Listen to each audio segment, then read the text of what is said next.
In August 2025, Japanese Maritime Self-Defense Forces detected something unsettling making its way through the Sea of Japan. It was the Russian Kilo-class submarine Volkhov. Yet she didn't sail alone. Beneath the waves was another submarine, almost identical, but not Russian. The Chinese had agreed for Volkhov to be accompanied by their own Kilo-class boat, Great Wall 210. For the first time in history, the two most powerful countries in the Eastern Hemisphere were carrying out a submarine patrol together. As news of the operation spread around the world, concern grew. Why were they patrolling together now? And what did the move really represent? The relationship between Moscow and Beijing can only be described as complicated. The Soviet Union played a direct role in helping to establish the Chinese Communist Party in the 1920s.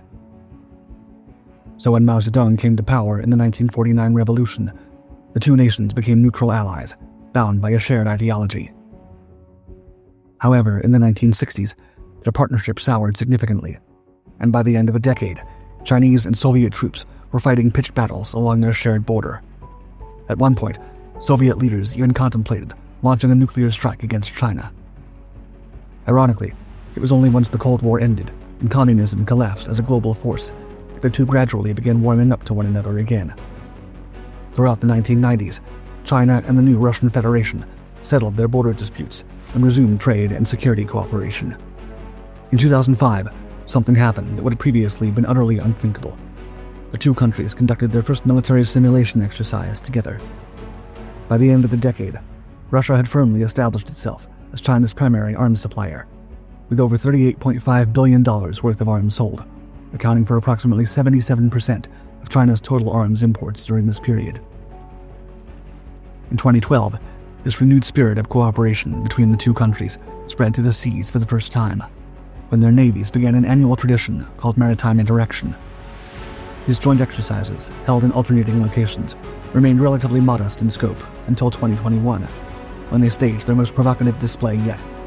10 warships sailing in international waters around Japan's main islands of Honshu and Kyushu. Tokyo was furious, but Moscow and Beijing claimed they were simply exercising freedom of navigation. That same year, another development would reshape the regional security landscape. AUKUS. The Australia-United Kingdom-United States partnership would provide Australia with nuclear submarine technology and allow American subs to operate from Australian bases. Beijing watched this with growing alarm. In February 2022, Vladimir Putin traveled to Beijing to meet Xi Jinping. The two leaders declared that their partnership would have, quote, no limits.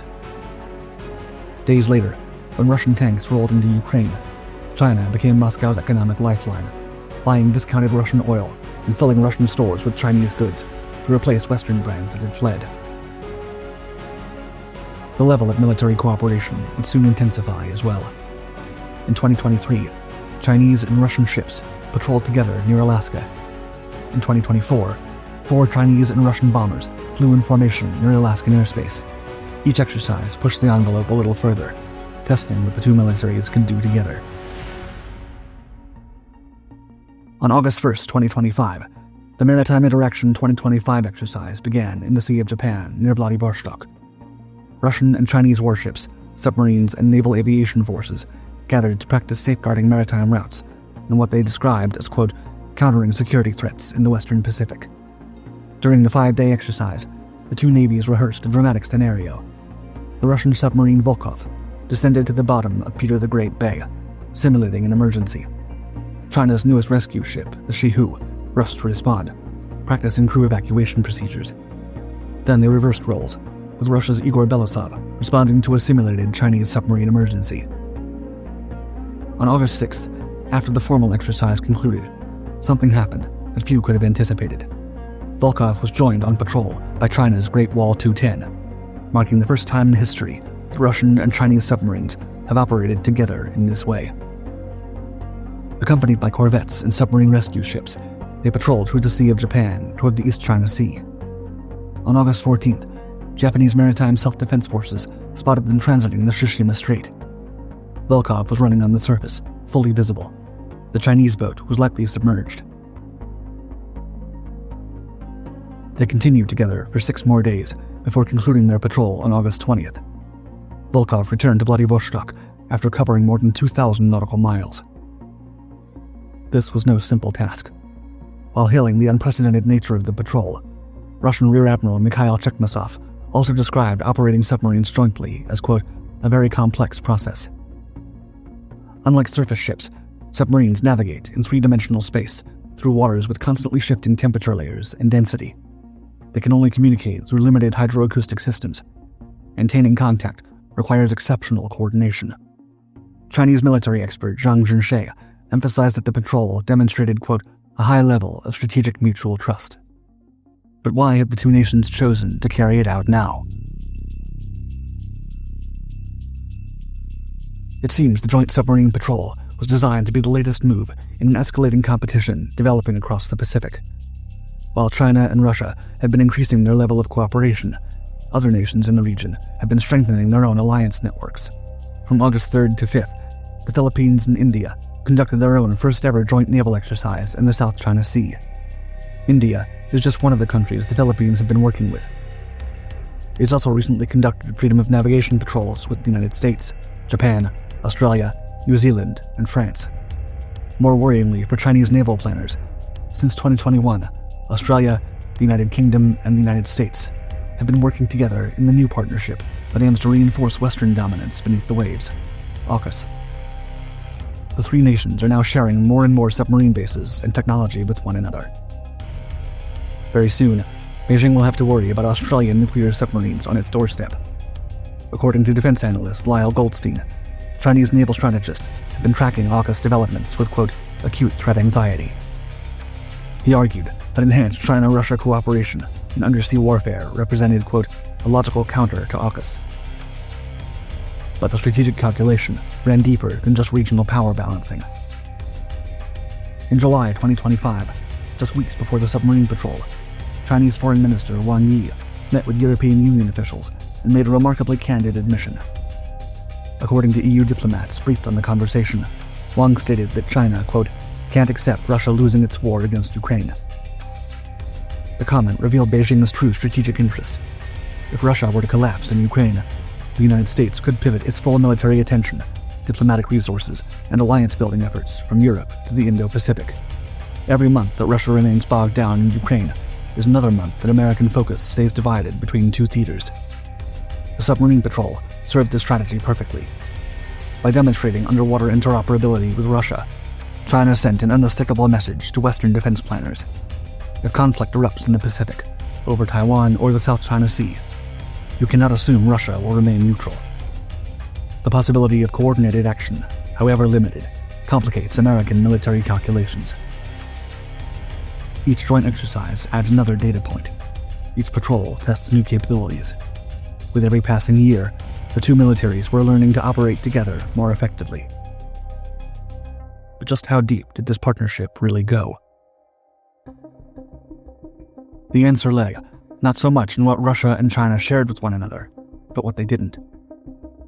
Both nations operate advanced nuclear submarines, vessels far more capable than the Kilo-class boats they use for the patrol. Nuclear submarines can remain submerged for months, travel unlimited distances, and represent the cutting edge of undersea warfare technology. Yet neither nation brought these capabilities to the exercise. Instead, they deliberately selected 1970s-era diesel-electric submarines that China had originally purchased from Russia decades ago.